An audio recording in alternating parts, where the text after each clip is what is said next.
Hey, this is Evan Longoria of your San Francisco Giants, and you're listening to TortureCast.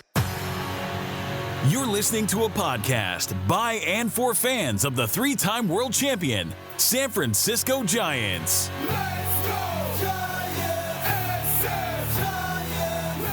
With hosts Chad King and Eric Nathanson. This is TortureCast.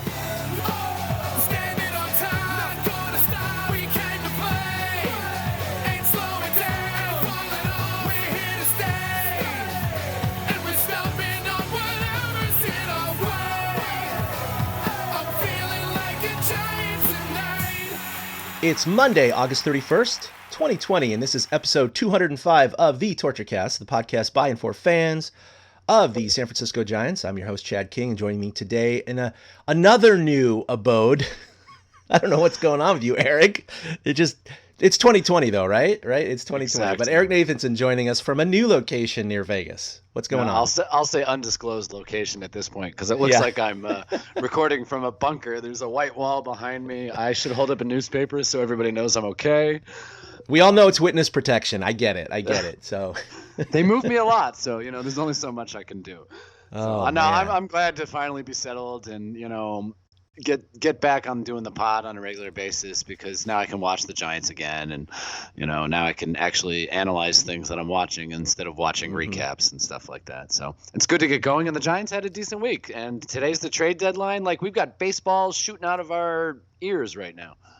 Yeah, we're thinking about postponing it till tomorrow, but it was like, trade deadline ends at 1, and we were going to record a little afternoon, but we had some technical problems, but we're starting pretty much at 1:05 p.m., so the trade deadline has passed. Nothing has hit the wire yet for the Giants, but something could come across the wire in the next 15, 20 minutes. Maybe they made a last-second deal, but we will definitely bring that to you if and when that happens during this podcast. However, the NL West has definitely gotten a little bit better, specifically talking about the San Diego Padres, who made a very large deal earlier today. They completed a trade with Cleveland to acquire right-hander Mike Clevinger. The deal includes 9 players, 6 of them from the Padres, a mix of prospects and big league contributors, sent to acquire, of course, Clevinger. So that gives them an automatic number 1. They're already doing, obviously, extremely well this year. This could be the year for the Padres. I mean, I know we talked at the beginning of the year, and, we've been talking about the Padres being good for the last 4 years, and it's just never materialized. But with the short season and them doing well the first 30 games, and now, let me put it this way. In the past 48 hours, the Padres have now acquired 9 players and traded away 15. I mean, that includes prospects, too, that aren't on the ML roster, but still, now they've acquired a number 1 starter, and, he's only going to have, a maximum of 5 starts the rest of the way, 4 starts, right, something like that. But that still could give him an extra 2 wins or something like that and make a big difference. As of right now, it looks like the Padres are going to be a lock for the postseason. Not necessarily in the number 2 slot, although that's where they're placed right now.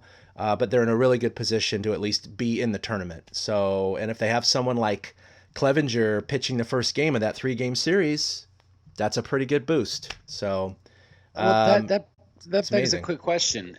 On the seeding for the playoffs, are the division winners getting the top 3 seeds, or are they just seeding them 1 through 8?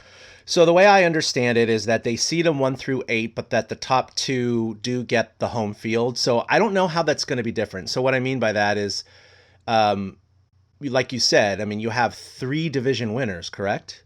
So you have 1-2, 1-2, and 1-2. Well, you have 8 teams. So I think the wild cards by default have to go play number 1 and 2, of course. Right. 3 and 4 are going to play 5 and 6. So the 5 and 6 are division winners, but they're going to be on the road against 3 and 4. So that's where you get your straight seeding, is for the actual road win. Okay, so they are doing that. Okay, because I shouldn't say division winners. What I should have said is second place, right? So 6 and 7 most likely will be a second place. 5th and 6th, should be a second place team, but they could go on the road, and that makes sense. It really does make sense, but that might give you a lot of intra-division first rounds, right? So you might have a 5 and 6, 6 visiting a 5, and they're both in the NL Central. So it might, that stuff might happen. That's as of last week. If the Giants eke in, they could be playing the Dodgers in the first round. Exactly. So that's if the number 8 seed right now most likely is going to play the Dodgers, and so if the Giants slip the number 8, then they're going to LA for 3. And remember, that's the other advantage for the 1 through 5, I should have said 1 through 4, 1 through 4 seeds, is that they get all 3 games at home. There is no 2 and 1. So they eliminated the wild card. So I think as a visitor in the 7th or 8th seed, you would rather have a 1 game for everything instead of 3 games on the road. Yep. But you're also a 7 or 8 seed, and that's never happened before. So you're lucky to be in the playoffs. Well, that's why I bring it up with the Padres, because if they get bumped down to a 4 seed, because they'll be a second-place team, they'll still host the 3 games to start it off, and they should get that advantage because they have a better record than Atlanta, who leads their division. They're percentage points behind the Cubs, who lead their division. So it should shake out like that, because I'm not sure they're going to catch the Dodgers, but the San Diego Padres are absolutely going for it this year, and it's fun to see when the kid brother team goes for it. Because we, like you said, we talk about it. They got Machado. Tatis showed what he could do. They made trades all over the place the last couple of years and never came to something. So here they got another shot. We'll see if the Padres can actually make some noise, because I'm not sure that we know the Giants are not going to be the team to dethrone the Dodgers. No, they're not going to be the team that throws the Dodgers. Hey, everybody. We're excited to announce that TortureCast has joined the SportsHosts community as one of their official content creators. SportsHosts is the world's first global community of fans, built by fans for fans, kind of like our podcast. We're going to be working together with them to create better experiences, better content, and better events for passionate fans like you to be a part of. You can check out our page at the SportsHosts platform by signing up for free. All you need to do is go to tinyurl.com/sportshosts. You can also visit sportshosts.com and search for TortureCast and ask to join our team community. Once you're in, you can even join your other favorite team communities and start sharing your passion with like-minded fans. This will be an experience like no other.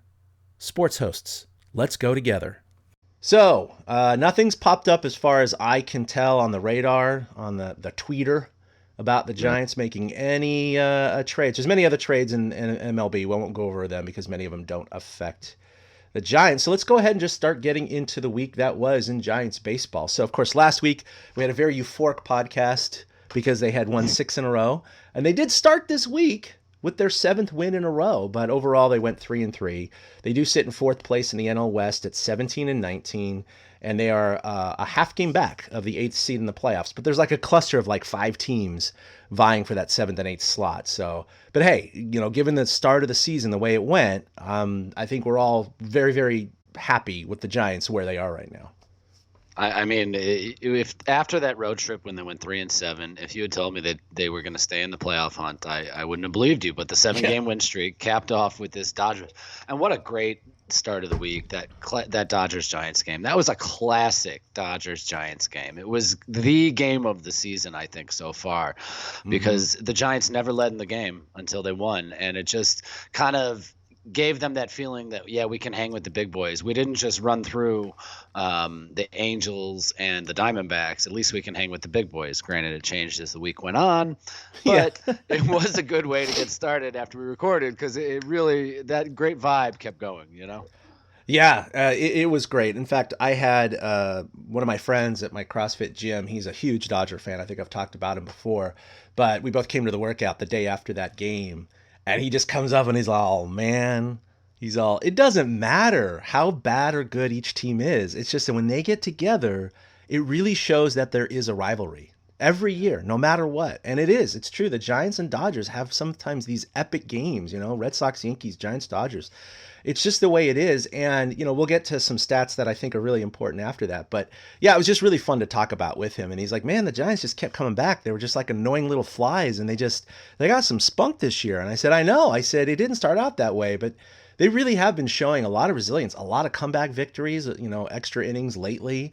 Their offense has been solid, it's been better than I ever thought it would be this year. Pitching's been a bit of a disappointment, but at least lately the bullpen has actually really picked it up. So, it was cool to get some props from a Dodgers fan when he knows that his team is the best in the majors right now.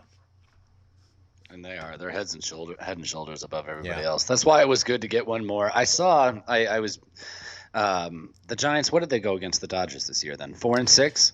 So that's what I wanted to talk about. They went 4-6 against the best team in the majors, and at that time, after the end of this last series, the Dodgers are 18-5 against the rest of the league.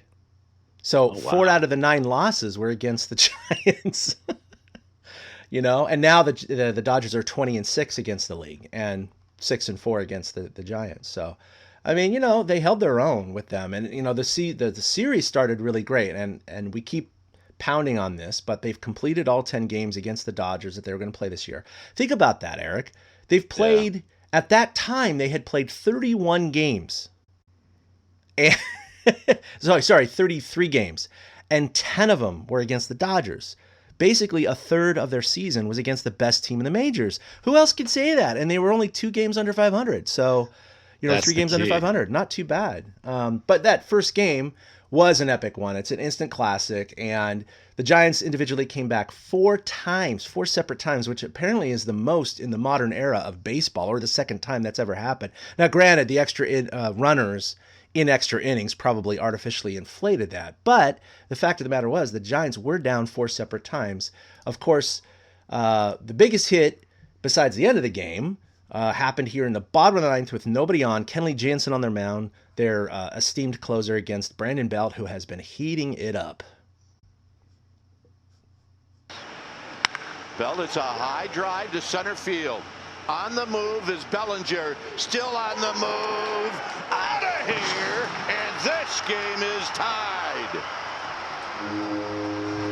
He's hot, folks. He's hot, folks. He is hot. So Brandon Belt, who everybody's been kind of hard on for all these years, he's picking a good time to get hot because he's been single-handedly kind of carrying the Giants, and that tied it up, of course, at 6th in the bottom of the 9th. Now, the Dodgers end up scoring 1 in the 10th. The Giants come right back and score 1 in the 10th to tie it at 7.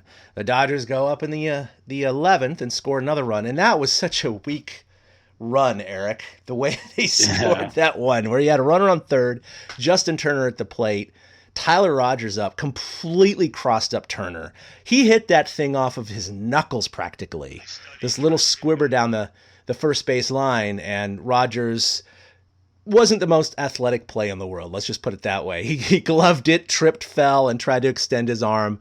Just missed Turner's ankles, and he was safe, and the run scored.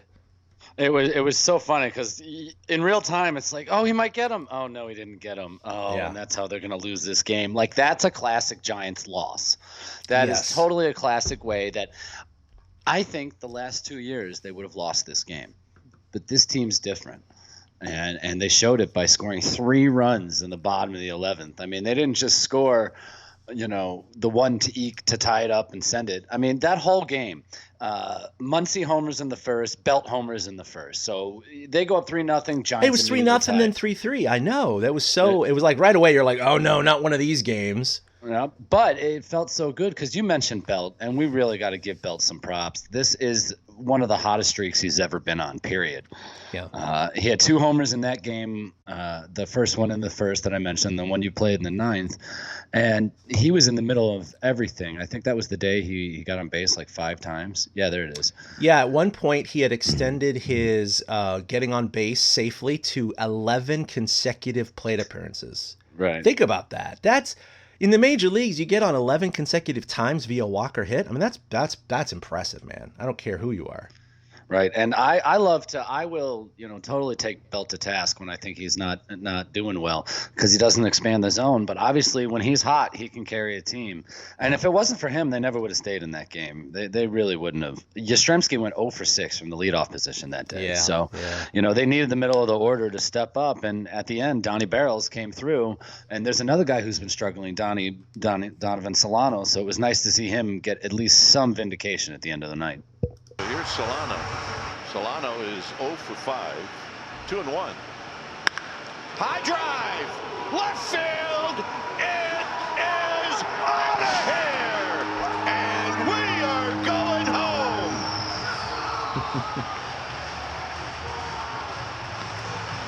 I will always take the opportunity to play Solano sends everybody home. Dwayne Kuiper home run And he calls. will get the hero's welcome. And the Giants have won their 7th straight. And that was amazing. I mean, 7 straight wins. Everybody was high.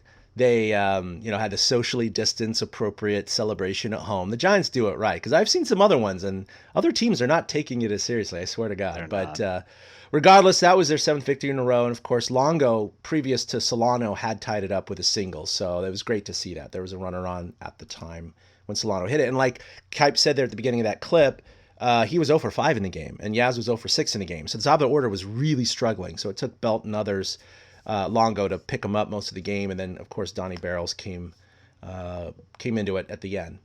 All right, so I don't know how deeply you want to go into this because this is a baseball podcast, not a social justice podcast. It's not a political podcast, although I would argue that social justice has nothing to do with politics. That's my opinion. Agreed. But just prior to game 2 of the series, and by the way, I almost applied for this game, so it would have been really crappy to drive all the way up there and to have this happen since I have a long drive. But just it would prior also to game been 2, fascinating to be there when it happened. it would have been fascinating, but then I would have been walking away going, "Oh, that sucked." Right.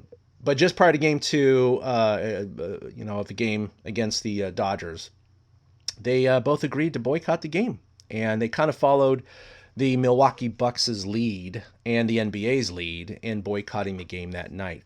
Because, of course, Jacob Blake is a black man who was shot 7 times in the back by a Wisconsin police officer in Kenosha.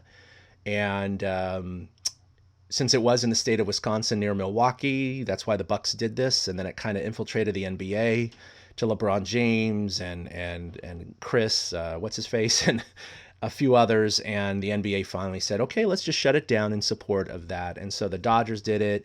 I believe the Reds did it with the Brewers.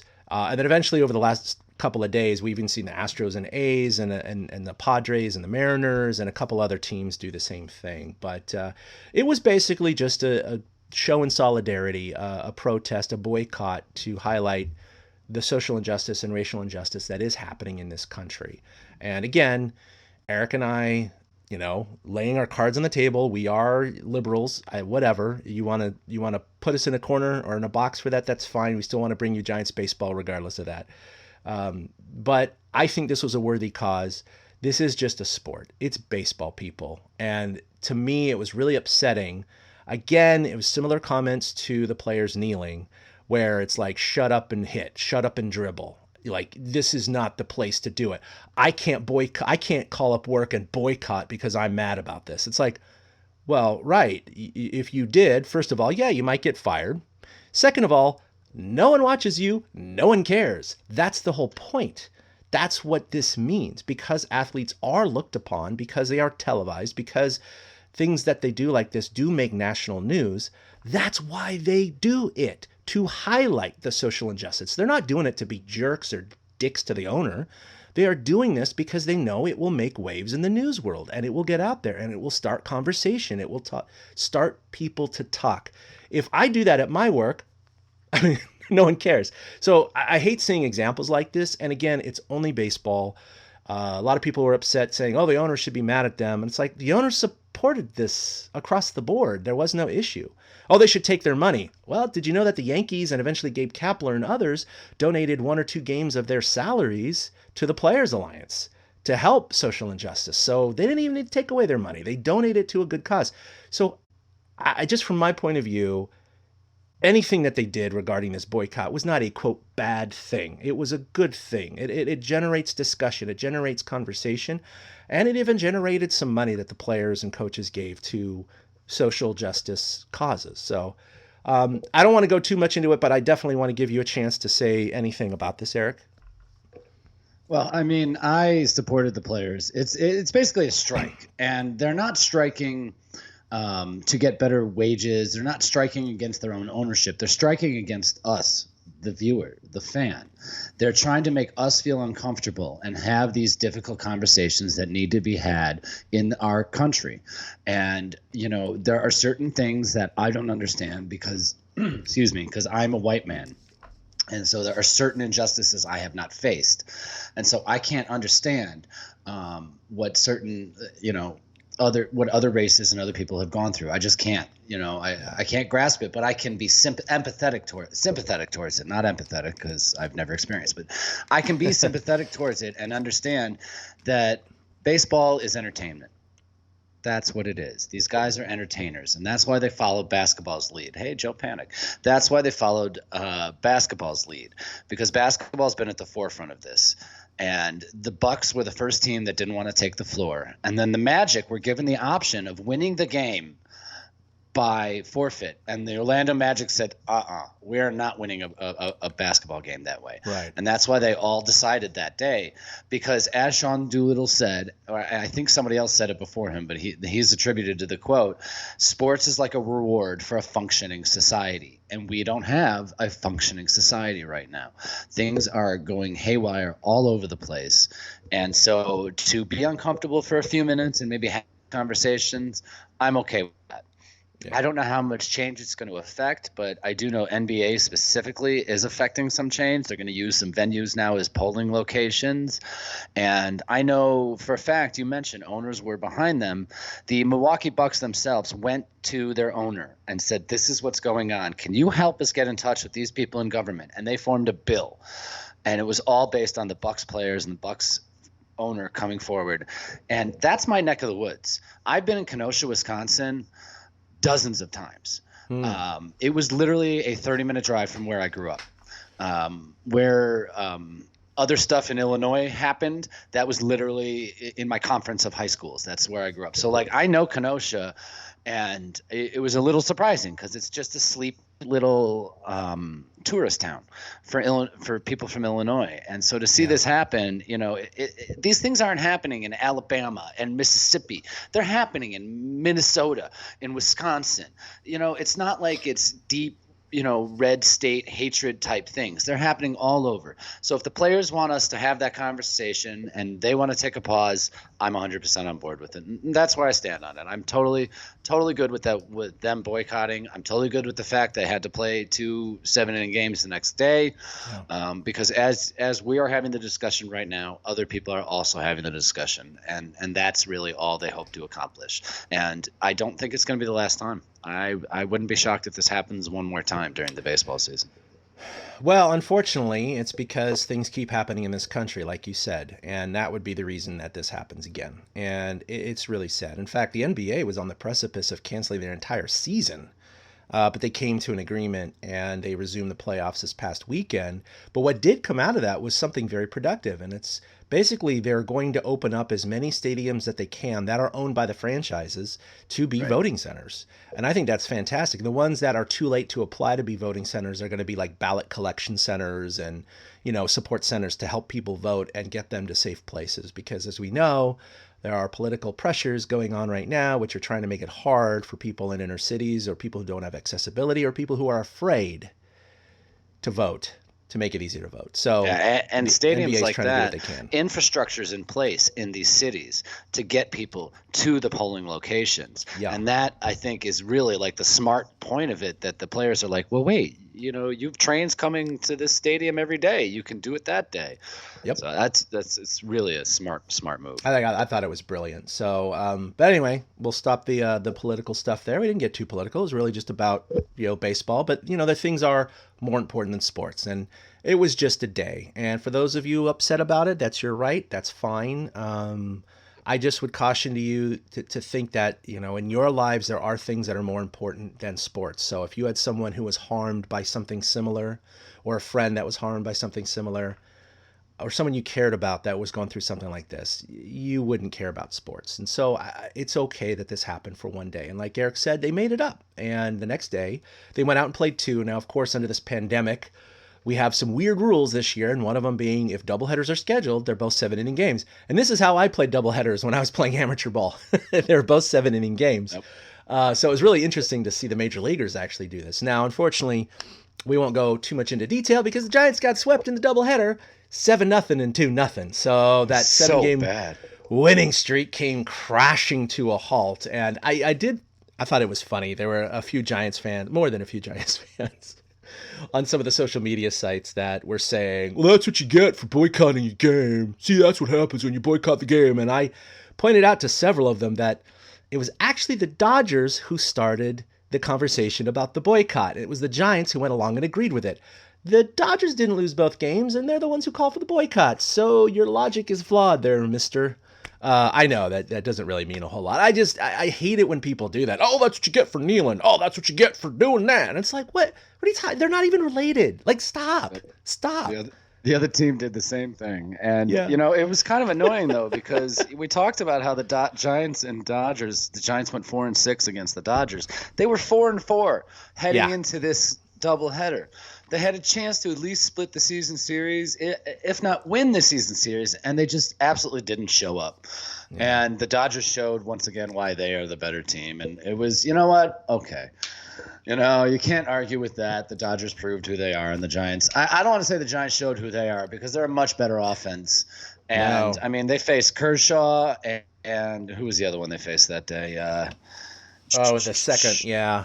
Yeah, I can't remember who the second pitcher was. It was Kershaw was one, and then Kershaw shut him out over 6, I believe. Kershaw's back to where he was at the beginning of the year. He got hurt, but now his ERA is back under 2. He's dealing right now. So what are you gonna do? They run into a buzzsaw.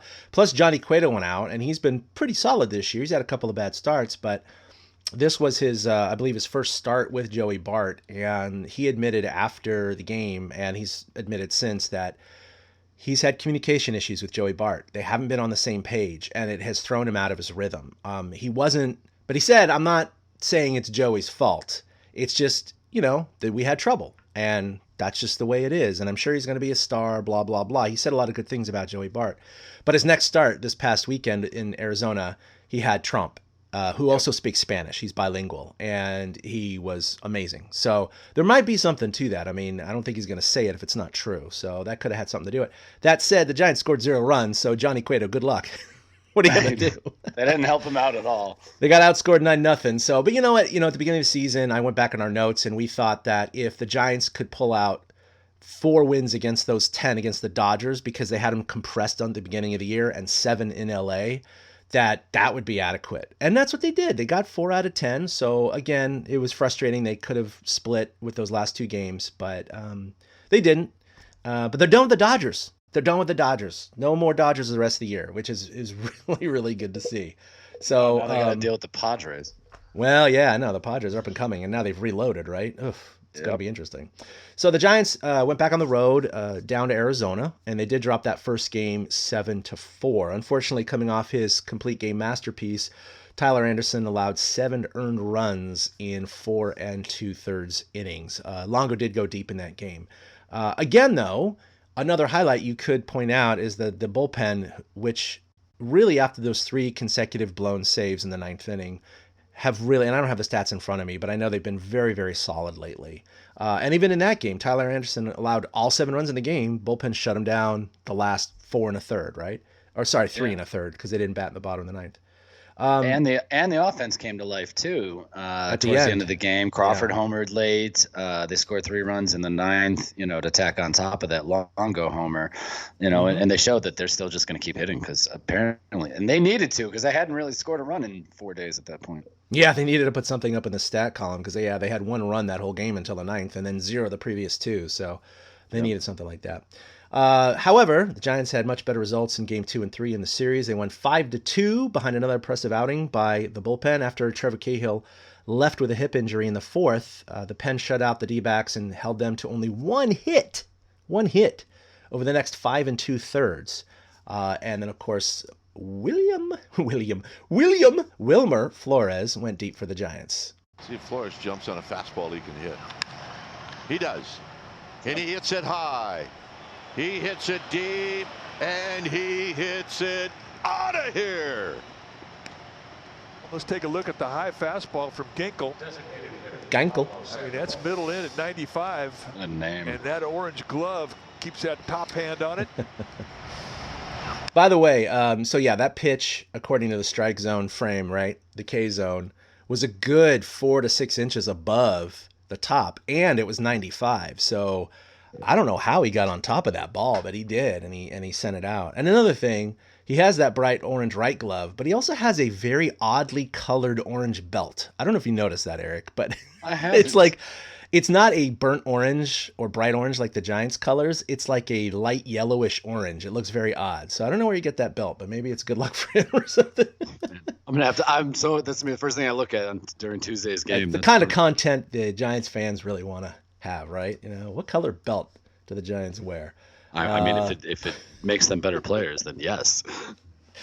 So anyway, that home run happened in the ninth inning to tack on, but it was really good to see. And then they came back yesterday and won the series, 2-1 with a 4-1 Game 3 victory behind Johnny Cueto. I mentioned that before. He went 6 2/3, allowed only 1 run on 3 hits with 6 Ks. He didn't get the win. He left with the game tied at 1. Tony Watson, who got a single out in the 7th, gets the win. But that's how baseball goes, right? Because they go to the top of the 8th with the score tied at 1, and then Alex Dickerson stepped up to the plate with the game tied. Dickerson lines it into left field, a base hit. That's 1 run. Rickert's going to stop at third. The bases stay loaded, and the Giants take the lead. So the Giants take that 2-1 lead, and then Longo follows with a 2 RBI single. And of course, this thing was squibbed up the middle, totally beat the shift. It was a pretty weak contact, but Giants will take it. Sometimes they, seeing eye singles happen, and the Giants end up winning 4-1. Though. Kipe said it on the call yesterday. He's like, Longo does it again. He beats the shift, and he's been doing a lot of that. Like, I honestly, this is the best Longo has played in a Giants uniform. The best he's hit, at least, because this past week, the last 2 weeks, he doesn't seem to be slowing down at all. He's looking really good. Alex Dickerson also had a home run in the first, and then Sam Coonrod got his first major league save with a perfect 9th, and he went through the heart of the order. So that was good to see. I mean, the Giants, right now with, I think Trevor Gott with being damaged goods for a while, they're experimenting. He's relied heavily on Tyler Rogers, but he's been by far the most appearances for the Giants this year out of the bullpen, so they can't always rely on him. Same with Tony Watson. He's been more of a setup guy. So they tried Coonrod, and it worked out. So we might see more of Coonrod the rest of the way. They were also able to use whoever they wanted with the off day yesterday. So I think that's why he went Watson for the 1 inning, used Rogers as the setup, and gave Coonrod a shot. And I think that that's kind of a full circle moment for Coonrod. I'm sure he and Kapler had some difficult conversations at the beginning of the season, and I'm sure that there was some doubt in Coonrod's mind that he would get opportunities like this. Yeah, and based off of his political, right. So you like to see that he is getting that opportunity because, as we've stated before, with the freedom of speech, you have to respect other people's freedom of speech as well. And it did create some difficult circumstances, but I think it's really neat that they were able to come back around, and now Kapler's giving him a chance, and Coonrod's looked filthy lately. He's throwing some balls up there at like 101. It's ridiculous. Yeah. No, he's looking really good. And see, this is the thing for people who get upset about, Kapler and Yaz and others that are kneeling. It's like, for us on that side who are okay with it are also okay with Coonrod and what he said and him standing during the Black Lives Matter thing at the beginning of the year where he was the only one to do that because he said, I only kneel in front of God. And that's fine. I mean, I have no problem with that. He's expressing his right to free speech, and that's okay. As long as you're throwing strikes and getting saves for us, I'm fine with it. Like, it doesn't matter to me, right? So I just wish everybody would kind of back off. In fact, not to circle back too far, but during that boycott, it actually, Hank Schulman noted that it was a very nuanced situation because the Dodgers are the ones that kind of called for the boycott and asked the Giants. And of course, Gabe Kapler was fully on board, but he needed to talk to his team. And they had a discussion in the locker room and in the outfield. And it was not a unanimous decision. There were, quote, several players who were not happy at all with the boycott. Now, they didn't name those players, of course. That's all internal. I would assume that Coonrod would be one of them. But, there are probably several others as well. And so it was not a unanimous thing. They did it as a team, but it was not unanimous. So you're right. I mean, this is one of those situations where maybe Coonrod, because of his injury earlier and because of his political stance, maybe he's thinking, God, am I going to get a chance? But Gabe Kapler, to his credit, again, is being, for lack of a better term, politically blind about it, which he should be as a manager. He should only care about his players and their performance and what they can do to help this team. And so to his credit, he put him out there in a tough, safe situation, and he came through with flying colors. So that's great for both sides. Yeah, that's, it's funny because, we're not going to get into Kapler too much right now, but that's part of why, I really respect Kapler as a leader of men, a leader of a team. People seem to listen to him. People seem to gravitate to him and talk to him about things. His baseball acumen is aside at that point. And that's why I really appreciate that he's been the Giants manager during this time, because this is the weirdest, most wacky, effed up season we're ever going to deal with. And I can't imagine how it would be with the old guard right now. I kind of like that they have the new guard in there to handle these new things, and so we never have to worry or think about what would Bochy have done, or Bochy's not listening to his players, or that's a possibility back then. Sabian and Bochy might not have listened to their players as openly as Kapler and Zaidi are willing to. And again, that's not to knock on those guys. They're both fine men and good individuals, but it's tough to tell how the Giants would have handled this. So, Kapler, to his credit, has stepped up. And, it's going to be interesting to see if the other stuff with the baseball acumen comes, because I do enjoy him as a leader of this ball club. And I think the players do key in on it. And that's why I think they're performing well, too. I mean, they're never out of a game. And I don't feel like we've said that about a Giants team in 6 years. Maybe 2016 a little bit, but this team, you look at the way they scored runs late. You mentioned the bullpen and how good they've been lately. They didn't let up a hit yesterday, the bullpen. Cueto left after 6 2/3, and then Watson, Rogers, and Coonrod didn't allow a single hit. It's like they're rounding into shape finally, and I think it's reflective of everything that's going on. They were just a completely different team a month ago than they are now, and they're a lot more fun to watch, I'll say that. They are a lot more fun to watch, so... All right, let's talk about who's hot and who's not. I've just selected 3 players that have been hot, and look at this. It's kind of like it's the old guys club. It's the old men's club here. But we got Longo. This is over the last 6 games, by the way, since we were last recorded. His slash line is 435, 652, and 1132. So his OPS there, 1132, with a home run and 5 RBI. And he's up to 299 on the year. Again, slow start. He's picking it up. Brandon Belt, we talked about him. 425, 905, 1425. His OPS is through the freaking roof because of that streak of 11 straight plate appearances, right? With a couple of bombs and 6 RBI. And by the way, these numbers include an 0 for 4 yesterday. So I mean, the numbers were even higher before yesterday, and he's now batting .313 on the year. So he's right up there, just behind Donovan Solano for the team lead in batting average.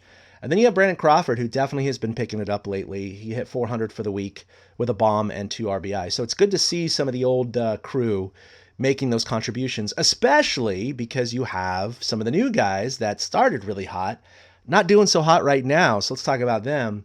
Donnie Barrels, he had that amazing walk-off. That was the right hit at the right time. We needed it. They needed it. However, for the week, only hitting 158. Joey Bart, after he came up and was 4 for his first 12, he was smoking the ball every time. He's 1 for his last 19. Now hitting once. Go ahead. Do you know how many strikeouts in those 19? Yes. It's got to be a lot. So he's hitting 161 for the year, and he has 15 strikeouts and 31 total at-bats. So his strikeout average is almost 500. Think about that. I had to ask because I noticed watching him yesterday. The pitchers, they're not throwing him fastballs anymore. Yeah. Everything is a breaking pitch in the dirt that he's swinging over right now. He's got to adjust now. I think the league's already adjusting to him. Yeah, well, actually, he said there's that pitch and then busting him inside as well. And so he said, yeah, that's what they've done in the minors. I just need to adapt. It's like, okay, well, if you know what they're doing, let's go, buddy. Now, that said, I see a lot of people. It's different fans. I get it. So everyone's calling for Joey Bart to get called up. He gets called up. He has the first 4 games are amazing, and now he's tanking because the league knows who he is now, and the scouting report is out, and these teams have times to kind of put that plan in place, and he's struggling. Now people are like, oh, they got to send him back down, get a veteran up here, and it's like, well, is Heineman any better? I mean, let's be honest. Come on, he was hitting under 200 anyway. I went back to 2009 today, and I looked at Buster Posey, who, of course, that's when he made his debut. Now, he only had 17 at-bats at the end of that year, and Joey's already had 31. However, Buster Posey was 2 for 17 in those at-bats, a 118 average. So, look, Buster Posey was 2 for 17. Now he's hitting 161, Joey Bart, and he's 1 for his last 19.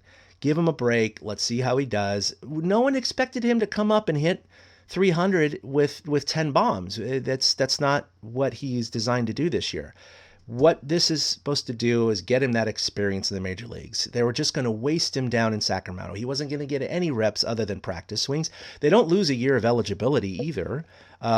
So why not? I don't see anything that's bad. This guy has a ton of confidence. I don't think, even if he hits 090 for the year, I don't think it's going to wreck his confidence at all because there's not that many games left. So I think it's okay to do this. Now, that said, Buster Posey came in into 2010 and freaking raked right at the beginning of the year. In fact, I don't have the numbers right in front of me, but I looked and it's like his first 5 games, he had at least 2 to 3 hits every game. He was still hitting 435 10 games into the season in 2010. So he came into 2010 just roaring. So I can't compare Buster Posey's first 31 at-bats to Joey Bart's. But of course, those were over 2 seasons. Buster Posey came into spring training as the de facto catcher. So that probably had a lot to do with how he started 2010.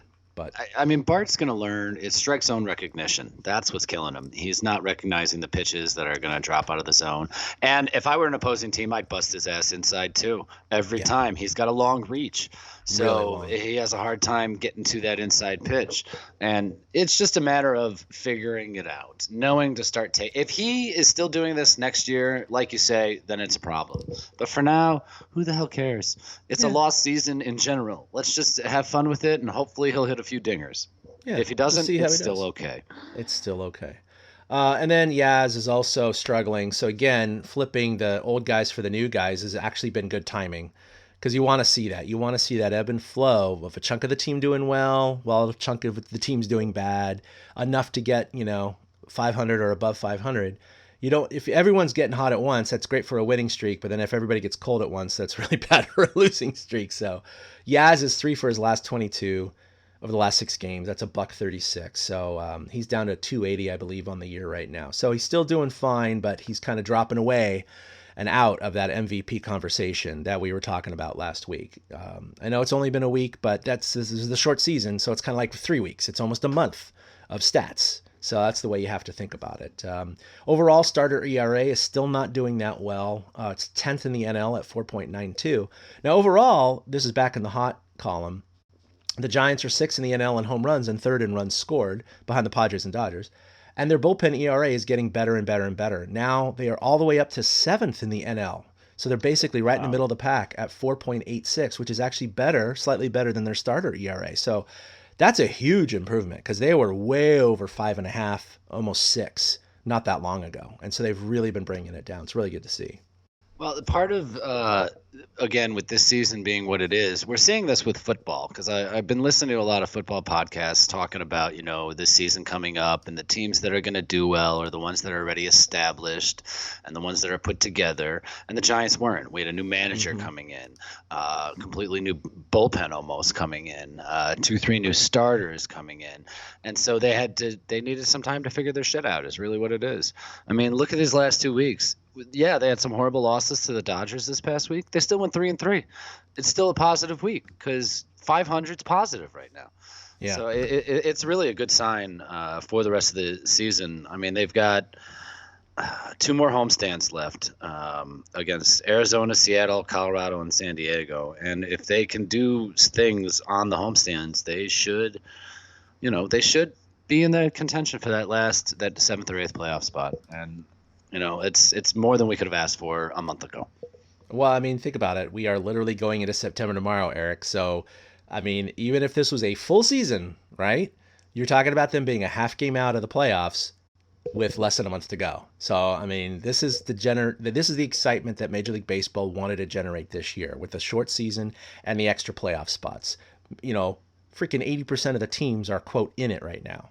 So It does drive a lot of the trades that we've seen today, but a lot of the excitement for the fans. So at least it's something to look forward to, no matter how crappy of a season we can call it. It's at least something. Yeah, it's fun. I'm having fun watching this team. Seriously, this is the most fun Giants team in years. So I know we're in the middle of a pandemic and all that, but at least they provided a slight distraction. That's right. All right, let's talk about transactions. And speaking of transactions, we are now almost a full hour past the deadline. And Hank Schulman and others are calling it bupkis for the Giants. In fact, Schulman just tweeted a minute ago, the Giants went in with a listening mindset, not a selling mindset. And so no trades for the Giants, it looks like. And of course, they were talking about maybe a Johnny Cueto going somewhere. There are even rumors on MLB Network this morning about Yaz going, which I was like, the first I've ever heard of that. I think that was a rumor that just died really quickly. I mean, the point that they were bringing up is like, yeah, the guy's having a great year, but he's 30 years old. He's certainly not a player that you build around, quote unquote, since you are a rebuilding team.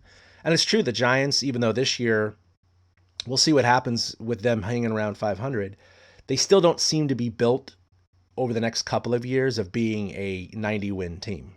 And Yaz is, going to get older much more quickly. So I'm glad they didn't trade him. Believe me, I want them to keep Yaz. He's barely been here, not even a full season. He hasn't even played 162 games with the Giants, for God's sakes. And he's already shown what he can do. So I'm like, dude, you can't sell him now. But again, if they did go in with listening mode and someone threw the piggy bank at the Giants, then, maybe they would have pulled the trigger. But I think the reality is that 7-game winning streak got them back into the playoff contention. And if they were 5-6 games out of the playoff race right now, I think you would have seen maybe a Cueto go, maybe someone else go. But I think they're sitting right there going, what the hell, man? It's a 60-game season. Let the chips fall where they may. If we make it in the playoffs, anything can happen, right? So. And it's weird how it's almost a repeat of last year when they had that hot month. It's so weird. Because like you said, a week is a month basically now. And the fact that they were able to jump back in it with that 7-game winning streak, because they were not – I do appreciate that they weren't looking to add pieces to make them a contender. Like, they know who they are. Zaidi knows who he is. They're not the Padres. They're not going to go out and get, a couple guys and suddenly be in – great contention. Padres are already there. Giants are not there yet. So at least they know who they are, and that's why they had to stand pat. If Cueto had gotten traded, it had to have been for a great package. And there's no minor leagues this year. So you don't even know how any of these guys are performing. And this is why I said it a couple weeks ago. I thought this would be a quieter deadline, and it really has been. That Indians-Padres trade was a big one that you mentioned. Kevin Pillar got traded. That wasn't big. Jackie Bradley Jr. stayed in Boston, though. There was rumors he was going to go and that the Giants were one of the teams kicking tires there. But, usually we're screaming, why didn't they do this and why didn't they do that? And the chips fall where they may. That's a good mentality for 2020 because things are going to happen regardless, and you can't really control it. So at least let them play it out. They got Doobie last year at the trade deadline. I think he was the biggest addition, really. And it was funny. I missed it in the Who's Hot because he was not hot. But during the week, he got sat. He started the first game against the Dodgers, and then Gabe Kapler sat him for the entire doubleheader, and then sat him again on Friday. Mm-hmm. And I think that Dubon got a fire lit under him because he was a lot more patient at the plate Saturday and Sunday, and he seems to be getting center field down. And they went 3-0 with him in center, so maybe he is the center fielder of the future, and Yaz can stay on the corner. Because when Yaz plays center, it almost feels like it takes away from his offense a little bit, and I like seeing him stay over in right field. That's a really good point. It's something that you picked up that I hadn't all week, that, Doobie was sat, but they were 3-0 with him. So, and overall, the Giants they've won 8 out of the last 11. So that's 1/6 of the season, a little more than 1/6 of the season, and they won 8 of those games. So if they pull out 1 or 2 more of those weeks where they can win, 6 out of 10, 7 out of 10, that's all they need. That's literally all they need. We're talking about 24 games left in the season, Eric. That's it.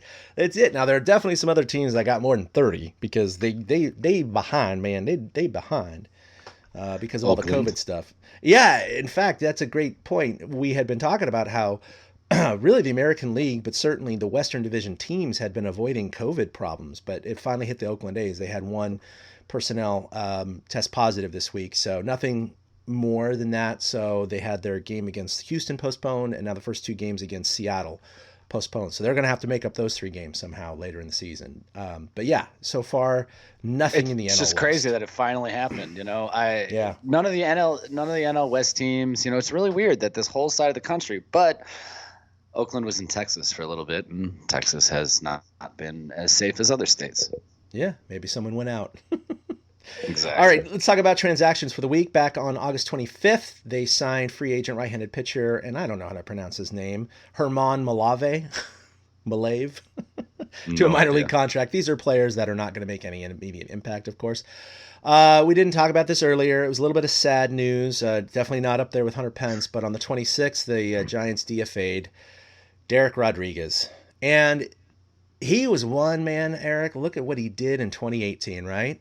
2.91 ERA, rookie phenom, son of Pudge Rodriguez. I mean, we all thought he was not the next Tim Lincecum, but we all thought he was the next big thing. He was going to be the next, guy for the Giants that was going to step in for the next 5 or 6 years and be a frontline starter. And I don't know enough about it, Eric. I'm not a mechanics guy. I know he hasn't been injured too much, but I don't know what happened to him. 2019, he really struggled, was sent down. And then, of course, 2020, he started the season down. He's been called up a couple of times and just been shelled. I can't put a finger on it. I looked at his velocity. His velocity didn't look down. I don't know if it's the league that knows him too well or caught up to him, or he just has lost his accuracy. Do you have any ideas on what happened to this guy? That was my thought, is he lost his accuracy because he lost his head. He bought into his own hype, and I don't say this negatively because I bought into my own hype before, Yeah. He bought into his own hype, thought to himself, yeah, I'm going to be the next Giant superstar, and then things fell apart. So when things went wrong, he was never able to grasp that confidence he had in 2018, and so it makes a missed location on pitches. It sounds weird, but the whole dominoes go that way, and so he hasn't lost velocity, but that pitch that was down at the bottom of the zone started drifting up in the zone, and it was just because he's probably wasn't paying attention to his mechanics or repeating what he needed to repeat every time. I hope he catches on somewhere and has a shot, but he might be one of these guys that just flashes on the scene for a year. A fan base falls in love with them and then they disappear after that. And, that's kind of okay. I liked him. He was a good kid. He seemed really eager to want to learn and carve his own path. So yeah, it's a shame that it didn't work out, but I think this is also another, new regime getting rid of people from the old regime. I think so too. And he reminded me of like kind of one of those burnouts that we had earlier, like a Noah Lowry kind of pitcher, exactly, where he really looked good in the beginning. We're like, oh, this is it. He's the next guy. And nothing ever happened, Even Sean Estes to a certain extent, although he stuck around with the ball club a lot longer. He just never, really got it together. I was off the top of my head. I thought it was a 2.91 ERA in 2018. It was a 2.81 ERA in 2018. I mean, think about that today, a 2.81. My God, that's like Cy Young worthy practically. It really is. And that was 21 games, 19 starts, 118 innings pitched. He only gave up 98 hits. His whip was 1.13. I mean, he was great, man. His K per 9 wasn't too bad. It was just under 7. His walks per 9 were just under 3. Home runs per 9 under 1. He was great. And then 2019, he had almost as many innings pitched. He had 99, but he actually completely doubled his ERA. It went from 2.81 to 5.64. 5.64. Somebody gave up 108 hits. Whip was 1.455. It just went, bad. And then, of course, this year, he only had 4 innings, gave up 6 earned runs and 2 bombs for an ERA of 13.5. So he finishes his 2+ years with the Giants with a 4.27 ERA. I never would have thought that 2 years ago. No, we wish him well. It sucks. I thought, again, he was going to be the next big thing, and unfortunately he's not. And on that note, he was actually did not clear waivers. He was claimed by the Detroit Tigers today. So he is now a Tiger. So awesome. That's interesting. Okay, so also on the 26th, they traded catcher Rob Brantley, who started the year on the roster, to the Yankees for cash. They selected the contract of Joey Rickard from the alternate training site, so he's up with the team right now. Actually scored a run last night. They recalled center fielder Luis Alexander Basabe from the training site on the 27th. They also sent Joe McCarthy outright to the Sacramento River Cats. I'm a little confused between the distinction between sending him outright to Sacramento River Cats versus the alternate training site. I think the outright to Sacramento clears it's like them you're not off on the right. They're not on the roster. Yeah, the exactly. 40-man or the 60-man roster, I guess, right? So right. Yeah, I guess that's it. They optioned outfielder Luis Alexander Basabe back to the alternate training site. They signed free agent right-handed pitcher Junior Flores to a minor league contract. And then, like I said, the Tigers claimed Rodriguez off of waivers today. So that completes the transactions for the week. And yeah, no trades, no nothing. It's crazy. Yeah, nothing. I was looking through my Twitter earlier, and I saw the Hank tweet when you saw it too. And Yeah. I mean, like I said, I'm okay with that. I mean, I'm okay with it. You don't know what you have. You really don't. We know the Giants have a good offense. We know they could use some pitching help, but everybody could use some pitching help. Yeah. No, it's look, the Giants don't have the biggest farm system right now. They've been building it and building it and building it, and that's kind of what Farhan is here to do, right? So, and he's been pulling some really good behind-the-scenes trades, which may develop into really, really good major leaguers down the road. So, he doesn't want to give anything up for a major leaguer today. That's not what he's here for. He knows that they're in rebuilding mode. The ownership knows it. So he's trying to stack the minor leagues right now. And unfortunately, I'm sure he was listening for deals for Cueto or Yaz or Brandon Belt or whomever to acquire more minor leaguers. But I'm sure the offers just weren't sufficient. So they didn't pull the trigger. Exactly. They were not shopping for a big name bat or a big name pitcher. No, they were shopping for depth if they were shopping not at all. The Padres. And to be honest, I understand the Padres doing what they're doing because they've been on the quote precipice, even though they haven't been for so long, and they have a really loaded minor league system. And so they said, you know what? We're in second place. We got a shot at this. Why don't we go in all right now, get a number one starter, a couple relievers, an outfielder, and see what we can do? So they've definitely got a lot stronger. We'll see how they go. And like you said, the Giants have a lot of games left against the Padres. So. They have a home and home left. I mean, shit. So 6 of the final 24 games are against these, revamped Padres. Yeah. And I'm really actually looking forward to those games because I think they're going to be fun. I kind of like that the Padres have a little spunk to them now. Yeah, they have 4 in San Diego, and then they close the season with 3 at home against the Padres. Yeah. So it's and looking ahead at the week that's coming up now, they've got 2 in Colorado, and they get to see old friend Kevin Pillar, who just got traded there. And then they go to Arizona. No, they come home for a 4-game series against Arizona that wraps around the weekend, Friday to Monday, before 2 more against Seattle next week. But that's next week. It's crazy, man. I mean, this Colorado series should be fun, though. Yeah. Well, they've already had they lost 3 out of 4 in Colorado earlier this year. So, and of course they have 6 of their 10 in Colorado that are versus the Rockies, which kind of stinks, but that's just the way it is. They do have 4 against the Rockies later in September at home, and that's the last 4 they play. So yeah, I mean, look, the season's wrapping up. We got 24 games left, 2 homestands. That's it. They got so weird. the 2 against the Rockies on the road. Then they got 4 against the Diamondbacks and 2 against the Mariners at home. That's 1 homestand. Then they go back on the road for 9 games. And then they come back home for their final 7 game homestand. And that's it. That's all she wrote. So, man, this thing is just whizzing by. I'm up there for a game. Yeah, I don't think I'm going to be making it during September. No, I understand, especially the playoffs if they're in contention. So I certainly am probably going to make a push to see if I can cover the game against the Mariners next Tuesday, but that's a week plus from now. And then hopefully at least 1 game during their final homestand, especially if they're in the playoff hunt. So maybe a couple more games this year.